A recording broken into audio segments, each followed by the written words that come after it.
मांडव्य ऋषि की कथा। मैत्रेय ऋषि कहते हैं, विदुर जी, मैं आपको पहचानता हूँ। आप साधारण व्यक्ति नहीं हैं, आप तो यमराज के अवतार हैं। मांडव्य ऋषि के शाप के कारण दासी पुत्र के रूप में शूद्र के घर आपका जन्म हुआ था। एक बार कुछ चोरों ने राजकोष से चोरी की। चोरी करके वे भागने लगे। राजा के सेवकों को इस चोरी का समाचार मिला तो उन्होंने चोरों का पीछा किया।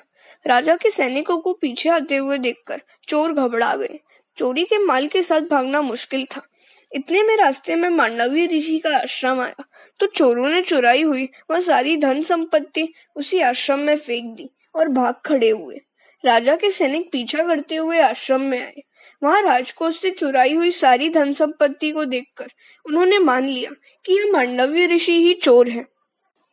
उन्होंने ऋषि को पकड़ा और धन संपत्ति के साथ राजा के समक्ष उपस्थित कर दिया। राजा ने देहांत दंड दिया। अब मांडव्य ऋषि को वध स्तंभ पर खड़ा कर दिया गया। वे वहीं पर गायत्री मंत्र का जाप करने लगे। मांडव्य मरते ही नहीं है।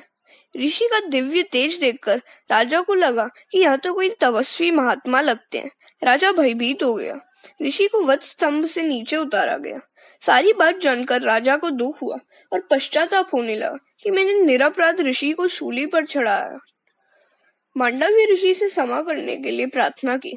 मांडव्य ऋषि कहते हैं, राजन, तुम्हें तो मैं क्षमा कर दूंगा, पर यमराज से पूछूंगा कि मुझे ऐसा दंड क्यों दिया। मैंने कोई पाप नहीं किया, फिर भी मुझे ऐसा दंड क्यों दिया। मैं यमराज को क्षमा नहीं कर सकता। जिसने पाप किए हो उसे डर लगता है। पापी को यमराज क्रूर लगते हैं। मांडव्य कहते हैं, मुझ निष्पाप को सजा क्यों। मैं उस न्यायाधीश यमराज को दंड दूंगा। अपने चारित्र्य पर कैसे अटल विश्वास। भरत खंड का एक पवित्र संत आज न्यायाधीश से ही उत्तर मांगने जा रहा है। यमराज की सभा में आकर ऋषि ने यमराज से पूछा कि जब मैंने कोई भी पाप नहीं किया है तो भी मुझे शूली पर क्यों चढ़ाया गया। शूली पर लटकाने की सजा मुझे मेरे कौन से पाप के लिए दी गई। यमराज घबरा गए। उन्होंने सोचा कि यदि कहूंगा कि भूल हो गई तो ये मुनि मुझे शाप दे देंगे। अतः उन्होंने ऋषि से कहा कि जब आप 3 वर्ष के थे तब आपने एक तितली को काटा चुभोया था। उसी पाप की यहाँ सजा दी गई है।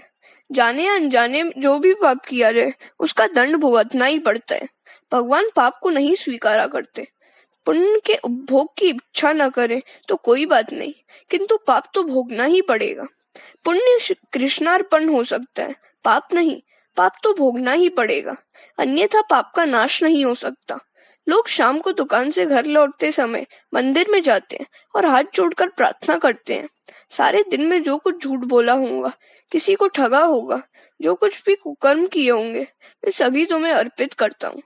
काया, वाचा और मन से जो किया जाए, अर्थात इनसे जो पुण्य किया जाए, वह प्रभु को अर्पण करना है। पुण्य समर्पित हो सकता है, पाप नहीं। भगवान पाप नहीं लेते। सामान्य सरकार पुरस्कार वापस लेती है, किंतु किसी को दी गई सजा वापस नहीं लेती। भगवान कहते हैं कि कैसा मूर्ख व्यक्ति है जो मुझे अपने पाप अर्पित करने चला है। परमात्मा को हमेशा पुण्य समर्पित करो। सदा यही सोचो कि सजा मैं सह लूंगा और ठाकुर जी को पुण्य अर्पित करूंगा। ठाकुर जी को सर्वोत्तम वस्तु अर्पित करनी चाहिए। इसका नाम ही भक्ति है। भगवान को पुण्य ही समर्पित किए जाने चाहिए। मांडव्य ऋषि ने यमराज से कहा, शास्त्र की आज्ञा है कि यदि अज्ञानावस्था में कोई मनुष्य कुछ पाप कर दे तो उसे स्वप्न में दंड दिया जाए। मैं बालक था, अतः अबोध था, इसलिए उस समय किए गए पाप की सजा तुम्हें मुझे स्वप्न में ही देनी चाहिए थी। तुमने मुझे अयोग्य प्रकार से दंड दिया है, अतः मैं तुम्हें शाप देता हूँ कि तुम्हारा जन्म शूद्र योनि में होगा। इस प्रकार मांडव्य ऋषि के शाप के कारण यमराज को विदुर जी के रूप में दासी के घर जन्म लेना पड़ा। देव से भूल होने पर उसे मनुष्य बनना पड़ता है, और मनुष्य भूल करे तो उसे 4 पग वाला पशु बनना पड़ता है। पापी मनुष्य पशु बनता है। हरे कृष्ण।